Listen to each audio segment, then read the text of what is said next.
देखिए, इस third video में हम लोग पढ़ते हैं सागरीय लवणता को प्रभावित करने वाले कारक। ठीक है, कि कौन कौन से कारक सागरीय लवणता को प्रभावित करते हैं, जिसमें सबसे पहला आता है आपका वाष्पीकरण। High evaporation, high salinity. ठीक है, हाई इवेपोरेशन, हाई सैलिनिटी, इस चीज़ का ध्यान रखिएगा कि हाई इवेपोरेशन होता है तो सैलिनिटी हाई होती है। क्यों होती है, आप इसको ऐसे समझिए कि अगर आपके पास बहुत एक पतीले में पानी है और आप उसको वो पानी बहुत ज़्यादा खारा है। ठीक है, तो वो खारा होने की सबसे बड़ी वजह ये भी तो होगी कि उसमें इतना ज़्यादा इवेपोरेट हो गया कि अब पानी जो होता है साफ पानी, उसकी मात्रा कम हो गई है, जिस वजह से उसमें खारापन बढ़ गया है। यानी अगर जो वाष्पीकरण बहुत ज़्यादा हो रहा है तो रह क्या जाएगा पानी में? कुछ भी नहीं, सिर्फ सॉल्ट सॉल्ट रह जाएंगे, जिस वजह से हाई सैलिनिटी मिलती है। ठीक है, वाष्पीकरण के साथ पवन में आर्द्रता न्यून होनी चाहिए। कहने का मतलब है कि अगर विंड्स में ह्यूमिडिटी बहुत ज़्यादा है तो जो आपका सैलिनिटी होगी वो कम हो जाएगी। क्यों हो जाएगी? क्योंकि अगर विंड में ह्यूमिडिटी है तो क्या करेगी, सैलिनिटी को डाइल्यूट करने की कोशिश करती है, कम करने की कोशिश करती है। लेकिन अगर कोई हवा है उसमें ह्यूमिडिटी बहुत कम है, यानी है ही नहीं, ड्राई विंड है, तो वो क्या करेगी, वो सैलिनिटी को क्या करेगी, कम कम नहीं होने देगी, वो सैलिनिटी को बढ़ा देगी। ठीक है, इस चीज़ का ध्यान रखिएगा। अगर आपको कहने का मतलब ये है कि विंड के अंदर नमी है तो नमी क्या करती है, कोशिश करती है कि जो सैलिनिटी है वो कम हो जाए, है ना। कहने का मतलब ये, आप इसको ऐसे समझिए कि अगर विंड के अंदर ह्यूमिडिटी बहुत ज़्यादा है, ठीक है, तो कोई सैलाइन वाटर है उसमें उसके साथ रिएक्ट करके क्या करेगी, वो सैलिनिटी को कम करने की कोशिश करेगी, क्योंकि ह्यूमिडिटी भी तो फ्रेश ही होती है, एक तरीके से प्योर होती है। लेकिन अगर जो विंड ड्राई है तो सैलिनिटी कहाँ कम हो पाएगी, सैलिनिटी तो बढ़ जाएगी, है ना, क्योंकि फ्रेश ह्यूमिडिटी ऐड ही नहीं हो रही ओशन वाटर में। भूमध्य रेखा पर अधिक तापमान एवं वाष्पीकरण के बावजूद लवणता अधिक नहीं हो पाती। देखिए, कथन कारण में पूछ लेंगे क्वेश्चन आपसे कि भूमध्य रेखा पर अधिक तापमान तो होता है, सूर्य की किरणें सीधे पड़ती हैं, लेकिन वाष्पीकरण भी अधिक होता है, फिर भी लवणता अधिक क्यों नहीं होती? क्योंकि 2 बजे के आसपास वहाँ पर बारिश हो जाती है ना। तेजी से कन्वेंशनल करंट्स बनते हैं, संवहनी धाराएं बनती हैं और बारिश शुरू हो जाती है। ठीक है, तो इसे हम लोग क्या कहते हैं, इससे हम क्या कह सकते हैं कि भूमध्य रेखा पर वाष्पीकरण अधिक होने के बावजूद, तापमान उच्च होने के बावजूद लवणता अधिक इसलिए नहीं हो पाती क्योंकि वहाँ पर बारिश हो जाती है। तो बारिश होने से फ्रेश वाटर ऐड हो जाएगा और फ्रेश वाटर ऐड होते ही सैलिनिटी कम हो जाती है। वर्षा द्वारा जल की आपूर्ति। वर्षा हो जाने पर वाटर बॉडी में स्वच्छ जल की आपूर्ति हो जाने से भी, पेन के निप पर ध्यान रखिए, वर्षा हो जाने पर भी वाटर बॉडी में स्वच्छ जल की आपूर्ति हो जाने से भी लवणता कम हो जाती है, जैसे इक्वेटोरियल रीजन्स में। ठीक है, और साथ साथ ध्रुवीय भागों में हिमवर्षा। आप जानते हैं ध्रुवीय भागों में लवणता कम क्यों होती है, पोलर रीजन्स में, क्योंकि वहाँ पर बर्फ़ गिरती रहती है। तो जो फ्रेश बर्फ़ गिरती है वो सैलिनिटी को कम कर देती है। ठीक है, कैसे कर देती है, फ्रेश बर्फ़, जो अगर जो आपके पास एक गिलास का नमकीन पानी है उसमें आप फ्रेश पानी मिलाओगे, फ्रेश बर्फ़ मिलाओगे, तो धीरे धीरे उसकी सैलिनिटी कम हो जाएगी। ठीक है, तो इसलिए कहा गया है कि वर्षा द्वारा भी जल आपूर्ति होने से किसी भी बॉडी, वाटर बॉडी की जो सैलिनिटी है वो कम हो जाती है। अब इस पे आइए, नदी के जल आगमन का। नदियाँ द्वारा अपने साथ स्वच्छ जल लेकर आती हैं। आप जानते हैं रिवर में फ्रेश वाटर होता है, और जब इनके मुहाने पर लवणता में इस वजह से मुहाने पर लवणता में कमी आ जाती है। मुहाना मीन्स जहाँ पर नदी सागर में गिरती है। ठीक है, तो उस पार्ट को क्या कहते हैं, नदी का मुहाना। उदाहरण में, पेन के निब को देखिए, उदाहरण में Ganga, Congo, Niger, Amazon, Saint Lawrence. ठीक है, इन नदी के मुहाने पर क्यों कम मिलती है लवणता, क्यों? क्योंकि ये फ्रेश वाटर लेकर आती हैं, तो जिस वजह से इनके मुहाने पर, जहाँ पर ये समुद्र में गिरने वाली होती हैं, उनके मुहाने पर लवणता कम मिलती है। फ्रेश वाटर की वजह से लवणता कम हो जाती है ना। कृष्ण सागर, ब्लैक सी में डेन्यूब, नीपर, निस्टर आदि नदियों के गिरने से लवणता कम पाई जाती है। देखिए, अब कृष्ण सागर है, काला सागर पढ़ते हैं हम लोग, यूरोप में है ये ब्लैक सी। इसकी सैलिनिटी कम क्यों है? क्योंकि इसमें डेन्यूब, नीपर, निस्टर आदि ये नदियाँ पानी लाकर गिर डालती हैं, जिस वजह से लवणता इसकी कम हो जाती है। और जहाँ पर वाष्पीकरण की मात्रा स्वच्छ जल की आपूर्ति से अधिक है वहाँ पर लवणता बढ़ जाती है, जैसे रूम सागर। रूम सागर मीन्स जो आपका भूमध्य सागर है। भूमध्य सागर की लवणता अधिक क्यों होती है? क्योंकि उसमें नदियाँ इतनी ज़्यादा नहीं गिरती, ठीक है, जितना कि स्वच्छ जल उसमें जा सके। और दूसरी वजह यह है कि वहाँ पर वाष्पीकरण की मात्रा बहुत ज़्यादा होती है। इस वाले पॉइंट को देखिए, नदी में स्वच्छ जल के आगमन वाले पॉइंट में कितने कथन कारण के क्वेश्चन बन सकते हैं कि काला सागर में लवणता कम पाई जाती है। कथन तो ये बन गया, और कारण क्या बना, काला सागर में डेन्यूब, नीपर, निस्टर आदि नदियाँ गिरती हैं, तो कारण भी सही हो गया और एक दूसरे की व्याख्या भी हो रही है ना। तो इस तरीके से क्वेश्चन को माइंड में सोचा कीजिए कि कैसे बन सकता है क्वेश्चन। अब आप इस पर आइए, वायुदाब और दिशाएं। ठीक है, प्रति चक्रवर्ती पेन की निब को देखिए, प्रति चक्रवातीय दशाएं स्थिर पवन उच्च तापक्रम के साथ लवणता में वृद्धि करती हैं। आयनवर्ती भाग में उपयुक्त दशाएं पाई जाती हैं, अर्थात वहां पर लवणता अधिक पाई जाती है। कहने का मतलब ये है कि जो आपका 30 डिग्री से 35 डिग्री वाली जो बात है, बेल्ट है, कौन सी बेल्ट होती है ये? सब ट्रॉपिकल हाई प्रेशर। इस वाली बेल्ट में क्या आपने पढ़ा है कि हवाएं चलती नहीं है, लेयर बाय लेयर सबसिडेंस, मैंने आपको पढ़ाया था ना कि लेयर बाय लेयर हवाएं बैठना शुरू कर देती हैं, जिससे प्रेशर हाई बन जाता है। हाई प्रेशर बन जाने की वजह से वहां पर क्या होता है कि बारिश नहीं हो पाती, क्लाउड्स नहीं बन पाते।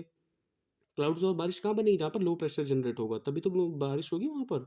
लेकिन हाई प्रेशर वाली जगह पर तो बारिश नहीं होती, वहां से तो हवाएं भागती हैं चारों दिशाओं में हाई प्रेशर से। तो जिस वजह से यहाँ बारिश नहीं होती, और वायुदाब और वायु दिशा की वजह से कहा जाता है कि इस बेल्ट पर क्या दिक्कत है कि लवणता अधिक पाई जाती है। ठीक है, बस इसमें इतना याद रखिएगा आप। यहाँ पर देखिए पॉइंट याद रखिए, कैलिफोर्निया तट पर लवणता कम पाई जाती है। पछुआ हवाएं महाद्वीप के पूर्वी तट तथा लवणता को कम कर देते हैं, परंतु पश्चिमी तट पर लवणता को बढ़ा देते हैं। इसका मैं आपको वैसे समझाता हूँ। देखिए देखिए आपके सामने एक फिगर बना हुआ है अर्थ का, ठीक है। इधर देखिए पेन की निब के हिसाब से चलते रहिएगा। ये पूर्व दिशा हो गई, ये पश्चिम दिशा हो गई, ये आपकी उत्तर दिशा हो गई, और ये आपकी दक्षिण दिशा हो गई। ठीक है, दक्षिण और पश्चिम के जो बीच वाला ये वाली जो दिशा होती है इसको हम लोग क्या कहते हैं? दक्षिण पश्चिमी। ठीक है, और उत्तर और पूर्व के बीच में ये वाली जो दिशा होती है इसको कहते हैं उत्तर पूर्वी। ठीक है, तो क्या मतलब है कि आपने ये पढ़ा है ट्रेड विंड्स होती हैं, ये डायरेक्शन तो याद है आपको, विंड्स कैसी होती है? तो ये कैसे चल रही हैं हवाएं, कहाँ से आ रही हैं? उत्तर पश्चिम से, यहाँ से चल रही हैं। यानी देखिए पेन के निप्पू देखिए यहाँ से ऐसे ऐसे चल रही हैं, है ना, ऐसे ऐसे चल रही हैं। तो उत्तर पूर्व से चल रही हैं, और किस दिशा में जा रही हैं? दक्षिण पश्चिम में।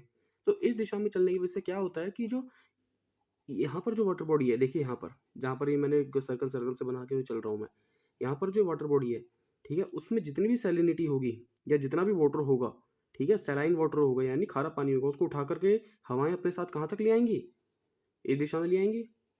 कौन सी दिशा है नीचे की तरफ? दक्षिण पश्चिमी। तो इस वजह से जहाँ पर ही मैंने सर्कल सर्कल से ऐसे बनाए हैं, देखिए ये इस जगह का खारापन जो है समुद्र का, वो किस तरफ लाया गया? इस दिशा में लाया गया। तो हम क्या कह सकते हैं कि वायुदाब और हवाओं की वजह से क्या होता है कि किसी एक दिशा का जो खारापन होता है जल, वो दूसरी जगह स्थानांतरित कर दिया जाता है। ठीक है, सेम जो आपने ये वाली बात अभी पढ़ी है, यही बात आपकी इसमें लिखी हुई है यहाँ पर। ठीक है, जो मतलब इस वाले पैरा में मैंने लिखी है आपके लिए। ये कैलिफोर्निया वाली बात मैंने पढ़ी ना अभी, कैलिफोर्निया तट पर लवणता कम क्यों पाई जाती है? क्योंकि पछुआ हवाएं महाद्वीप के पूर्वी तट पर लवणता को कम कर देती हैं और पश्चिमी तट पर लवणता को बढ़ा देती हैं। ठीक है, यही बात यहाँ पर कही जा रही है। सागरीय जलधाराएं की बात करते हैं। भूमध्य रेखीय गर्म जलधारा महाद्वीप के पश्चिमी भागों से लवणता को पूर्वी तटीय भागों में पहुंचा देती है, और इस कारण मैक्सिको की खाड़ी में उच्च लवणता पाई जाती है। मैं आपसे बार बार रिपीट कर रहा हूँ एक ही बात, प्लीज़ थोड़ा सा ध्यान दीजिए यहाँ पर। इसलिए कह रहा हूँ क्योंकि कथन कारण वाले सवाल बनेंगे और आपके सामने से बनेंगे, और फिर भी आप गलत कर रहे हैं, फिर तो सुनने वाली हरकतें हैं, मतलब बात है फिर तो। भूमध्य रेखीय गर्म जलधारा महाद्वीप के पश्चिमी भागों से लवणता को पूर्वी तटीय भागों में पहुंचा देती है, और इस कारण मैक्सिको की खाड़ी में उच्च लवणता पाई जाती है। अगर मैं स्टेटमेंट क्वेश्चन में ही दे दूं आपको कथन के तौर पर कि मैक्सिको की खाड़ी में उच्च लवणता पाई जाती है, ठीक है, तो पहले तो आप कंफ्यूज हो जाएंगे मैक्सिको की खाड़ी है कहाँ, फिर इसमें उच्च लवणता कहाँ है। मैक्सिको की खाड़ी पड़ती है आपकी संयुक्त राज्य अमेरिका, देखा है आपने, यूएसए, उसके जस्ट नीचे मैक्सिको कंट्री है, और मैक्सिको के साथ जो लगी हुई है ना बे खाड़ी, उसको हम कहते हैं मैक्सिको की खाड़ी। उसमें उच्च लवणता पाई जाती है, ये क्वेश्चन का स्टेटमेंट है। ठीक है, अब ये तो स्टेटमेंट होगा, इसका कारण क्या बनेगा कि क्योंकि भूमध्य रेखीय गर्म जलधारा जो होती है वो महाद्वीप के पश्चिमी भागों से, माइंड में लेके आइए, कोई भी महाद्वीप माइंड में ले आइए अपने, उस महाद्वीप के पश्चिमी भागों से लवणता को पूर्वी तटीय भागों में पहुंचा देती है। मैक्सिको की खाड़ी कहाँ पर है? पूर्वी तटीय भागों में है, ठीक है, पश्चिमी तटीय भागों में नहीं है। इसको आप मैप से समझिए, देखिए, ठीक है, तो इस बात को देखिए मैप से ऐसे समझिए आप। ये आपके सामने एटलस है, ये देखिए पेन की निब के हिसाब से चलेगा तो थोड़ा इजीली फोकस कर पाएंगे कि पेन की निब कहाँ चल रही है। ठीक है, वरना ऐसे फोकस नहीं बन पाएगा आपका। देखिए ये इक्वेटर है जिसको मैंने सर्कल किया है रेड पेन से, इक्वेटर है। जो विषुवत रेखीय गर्म जलधारा होती है, ठीक है, वो कैसे चल रही है? डायरेक्शन पता है आपको? ऐसे मूवमेंट करती है विषुवत रेखीय गर्म जलधारा, ठीक है। ऐसे। तो विद्युत रेखीय गर्म जलधारा पृथ्वी के घूर्णन की वजह से इसकी डायरेक्शन चेंज हो जाती है, ठीक है। यही तो बाद में नीचे आ जाती है, ठीक है, ऐसे करके, और इसकी एक बेल्ट ऐसे ऊपर चली जाती है। ऊपर जाने की वजह से क्या होता है कि ये जो बीच में चैनल बना, वाटर चैनल बना हुआ है, इसको क्रॉस कर जाती है। तो ये पूरा पूरा महाद्वीप है आपका, उत्तरी अमेरिका महाद्वीप है आपका। तो इस महाद्वीप के जो पश्चिमी भाग में जो भी लवणता मिलती है, ठीक है, उसको उठा करके पूर्वी भाग कहाँ है महाद्वीप का, ये वाला, इसमें पहुंचा देती है, जिस वजह से गल्फ ऑफ मैक्सिको, ठीक है, लिखा है ना आपने, मैक्सिको की खाड़ी में उच्च लवणता पाई जाती है, ठीक है। इसका एक कारण ये है। गल्फ स्ट्रीम के कारण यूरोप के उत्तर पश्चिमी तटीय भाग, किसके, यूरोप के उत्तर पश्चिमी तटीय भाग पर लवणता बढ़ जाती है। क्यों बढ़ जाती है? गल्फ स्ट्रीम ठंडी जलधारा, वो गर्म जलधारा है, तो गर्म जलधारा की वजह से समुद्र का पानी क्या होगा, जाहिर सी बात है इवेपोरेट होगा। इवेपोरेट होगा तो उससे लवणता धीरे धीरे बढ़ जाएगी, क्योंकि फ्रेश वाटर तो ऐड नहीं हो रहा कहीं से भी। आप इसको देखिए मैप को, हम लोग बात करते हैं उत्तर पश्चिमी यूरोप। ये आपके सामने पेन की निब देखिए, ये आपके सामने पूरा यूरोप है। इसका उत्तर पश्चिमी कौन सा होगा, उत्तर ये और पश्चिमी ये, यानी इस वाले पार्ट पर ये जितना भी है, जहाँ पे इंग्लैंड और ये सब आ रहा है, यहाँ पर लवणता क्यों बढ़ जाती है, पुर्तगाल लवणता इनके पास क्यों बढ़ जाती है लवणता, क्योंकि गल्फ स्ट्रीम जो होती है वो कैसे चलती है, गल्फ स्ट्रीम आपकी ऐसे होती आती है, सॉरी, ऐसे होती जाती है, ऐसे यहाँ से यू टर्न लेकर के फिर ऐसे मुड़ जाती है। पेन की निब को देखिएगा, ऐसे आती है फिर ऐसे मुड़कर ऐसे चली जाती है। तो ये गर्म जलधारा है। गर्म जलधारा क्या करती है, सागर के पानी को वेपोरेट करती है, जिस वजह से आपका यूके, आयरलैंड, ये जितने भी कंट्रीज हैं इनके आसपास लवणता बढ़ जाती है, ठीक है। जिसे हम क्या कहा गया है, यूरोप का उत्तर पश्चिमी तट, ठीक है। लेब्राडोर ठंडी जलधारा है, ये भी आपने पढ़ा होगा, लेब्राडोर कहाँ से आती है ना। और ये ठंडी जलधारा होने की वजह से क्या है, एक तरीके से फ्रेश वाटर लेकर आती है। तो फ्रेश वाटर लेकर जब ये आती है तो अमेरिका का उत्तर पूर्वी तट में लवणता कम हो जाती है। अमेरिका का उत्तर पूर्वी तट वाली कौन सी बात है, ये वाली देखिए, ये अमेरिका है, ये उसका उत्तर पूर्वी तट है। तो आपने लेब्राडोर देखिए, यहाँ पे लिखा है ना लेब्राडोर सी, पेन की निब देखिए, यहाँ लेब्राडोर सी लिखा है ना। यहाँ से जो जलधारा आती है ठंडी जलधारा, ठंडी जलधारा क्या करती है, समुद्र के पानी को इवेपोरेट नहीं करती, वैसा ही रखती है जैसा होता है वो, जिस वजह से उसकी लवणता को बनाए रखती है, लवणता को कम कर देती है, बढ़ने नहीं देती गल्फ स्ट्रीम की तरह। जैसे गल्फ स्ट्रीम क्या है, गल्फ स्ट्रीम की वजह से धारा बढ़ जाती है ना लवणता, लेब्राडोर की वजह से लवणता घट जाती है, क्योंकि ये ठंडी होती है। तो इस वजह से जो वॉशिंगटन डीसी लिखा हुआ है, यानी जितना जो पोर्शन है ये वाला, ये सारा कम लवणता वाला होता है। क्यों? बिकॉज ऑफ लेब्राडोर करंट, ठीक है। नॉर्वे, नीचे पढ़िए, नॉर्वे व उत्तरी सागर में गल्फ स्ट्रीम के कारण उच्च लवणता पाई जाती है, ठीक है। नॉर्वे आपने देखा है कहाँ है, यूरोप में, और गल्फ स्ट्रीम की वजह से वहाँ पर उच्च लवणता पाई जाती है। उत्तरी गोलार्ध में जून में अधिक लवणता तथा दिसंबर में कम कम लवणता पाई जाती है, बिकॉज ऑफ सूर्य की किरणें जून में सीधी पड़ती हैं, दिसंबर में तिरछी पड़ती हैं, जिस वजह से उत्तरी गोलार्ध में लवणता उसी हिसाब से एडजस्ट होती रहती है, ठीक है। तो ये आपको बता दिया कि ओशन करंट्स का क्या यूज़ है लवणता को बढ़ाने घटाने में। बस इतना याद रखिएगा कि ओशन करंट जो गर्म होते हैं वो लवणता को बढ़ाएंगे, और जो ठंडे होते हैं वो लवणता को कम कर देते हैं, ठीक है।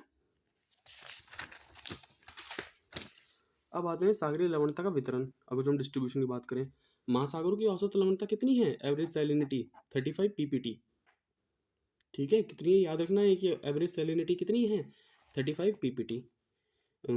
ये जो क्षैतिज हॉरिजॉन्टल डिस्ट्रीब्यूशन है आपका, ठीक है, ये आप थोड़ा सा बस मोटा मोटा पढ़ लेते हैं एक बार इसको हम लोग, या वीडियो थोड़ा बड़ा हो जाएगा। मैं नेक्स्ट वीडियो में इसको आपको बताता हूँ कि महासागरीय लवणता का क्षैतिज वितरण, ठीक है, और फिर कहाँ कहाँ पर क्या क्या ज़्यादा है।